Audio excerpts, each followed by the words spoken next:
So R. Kelly is claiming someone is trying to unalive him in jail. Come on in. Let's talk about it.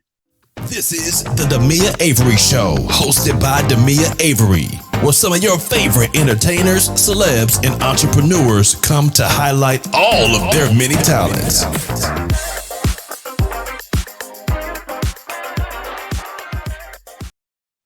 Hello, everyone. This is Demia Avery of the Demia Avery Show. Thank you once again for joining me on today's entertainment report. We got a little bit of breaking news about R. Kelly, but before we get into it, go ahead and hit that subscribe button. I'm going to wait.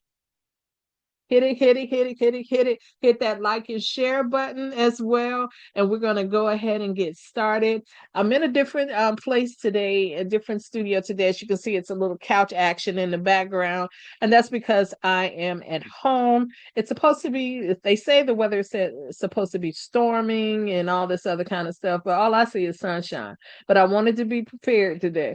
So, anyway, let's get into what is being said about R. Kelly. Now, you're going to hear me say some of these words I can't really say on YouTube because they be tripping and they want to flag your video and all this other kind of stuff. So you'll hear me spell things out or say something a little different, but you'll understand what I mean when I do.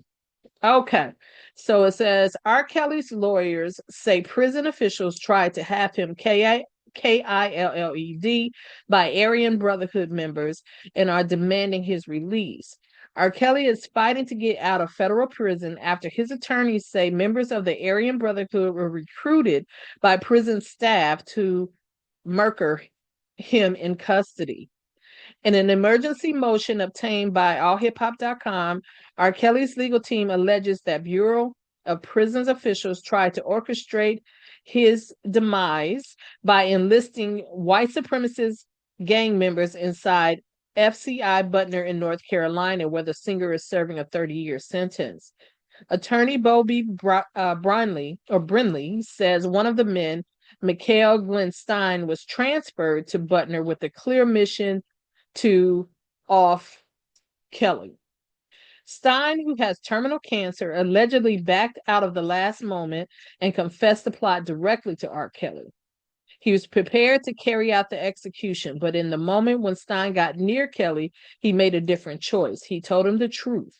Stein told Kelly that he was sent to off him. He told him how and by who. He told Mr. Kelly that his life was absolutely in danger. And as a dying man with a long history of murder and violence in his past, Stein decided not to carry out his order, Brinley said. Instead, he decided to take this opportunity to expose Childress and the BOP for the decades of murder and violence that they have foisted upon the inmate populace while facing no consequences whatsoever. Another Aryan Brotherhood member, David Keith Harris, was also allegedly approached by prison staff and instructed to poison Kelly. Both men say they are willing to testify and will submit to polygraph tests. This means that at least two men, avowed white supremacists and members of the Aryan Brotherhood, have been approached by BOP officers and directed to take Mr. Kelly's life. The one who failed to do so has now had his own life threatened. All of this is being done at the direction of the Bureau of Prisons officials whose duty is to keep safe the inmates under their supervision, Brennan said. The motion also accuses federal prosecutors and prison staff of violating R. Kelly's constitutional rights by stealing his private legal communications and using them to manipulate witnesses. According to the filing, a Bureau of Prisons officer named Tawana Ingram illegally accessed Kelly's emails and phone calls, which were then passed to government informant Larry McGee.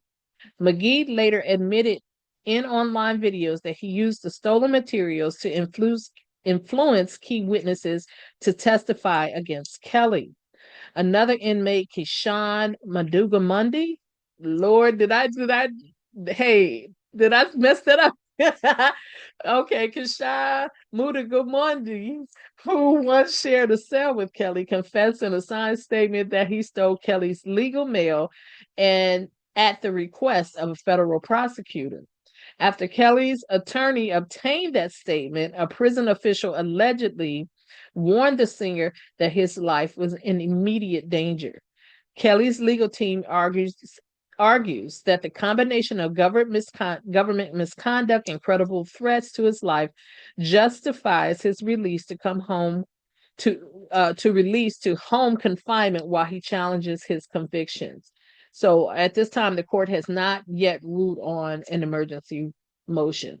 So that's the news about R. Kelly. So mm, you know, I don't know what to say about it. What do you guys think about that? I mean, we're gonna just sit back and wait and see what the court does. I mean, I wouldn't doubt it if people were after him. Does R. Kelly even have any money? I don't know. I don't know. But regardless, we'll see. All right, guys. See you later. Talk to you later. We're gonna have some more on some Diddy stuff later on this afternoon. Talk to you later. Bye bye.